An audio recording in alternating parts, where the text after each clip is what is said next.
Hi, I'm Mr. Eric, and I've been running the gardening and sustainability program here.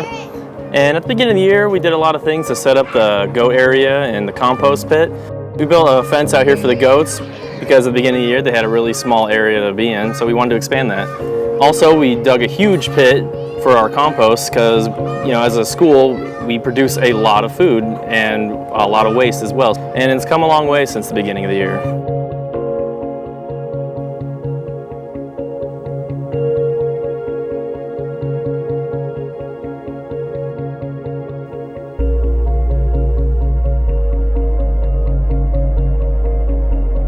As far as sustainability goes, what we're trying to do back here is try to reduce our footprint as a whole as a school, our carbon footprint.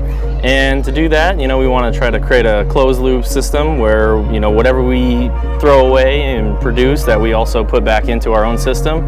So all of our food waste from the garden or from the kitchen and from different classroom snack waste goes directly to our compost pit, which later on will be implemented into anything that we plant back here. And hopefully, my hope is by the end of the year, we'll have a substantial amount of herbs that we can supplement our kitchen with.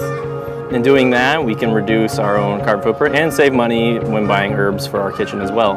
Also throughout the year, we've tried to repurpose a lot of items that were already here, such as tires and different wood pieces, and create our own gardening boxes and stuff like that. So we've tried to grow a lot of different stuff, mainly herbs, like cilantro, basil, oregano, stuff like that.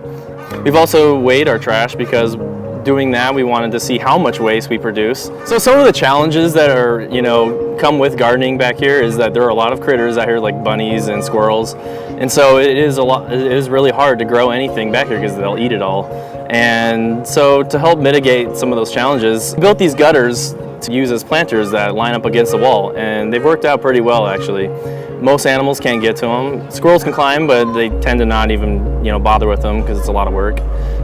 When the kids come back here, I think it's a good break for them, from doing their daily routine. It gives them a chance to be out here and work with live animals, to actually get their hands in the dirt and, really communicate with nature.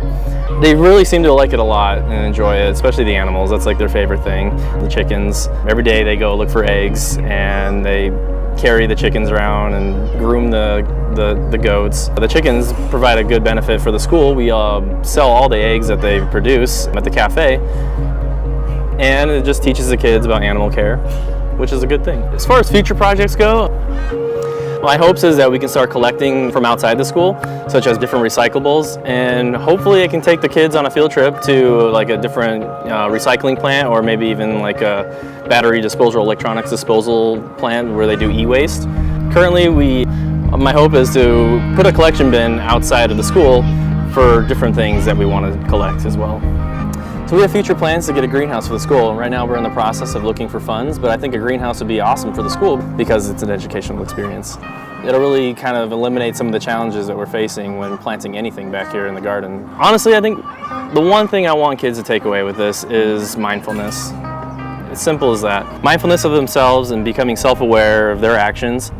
Being more conscientious of where their food comes from, or that their actions can affect another area of the world or another part of this country, so that later on when they get older, they become more responsible adults and become champions and stewards of the environment.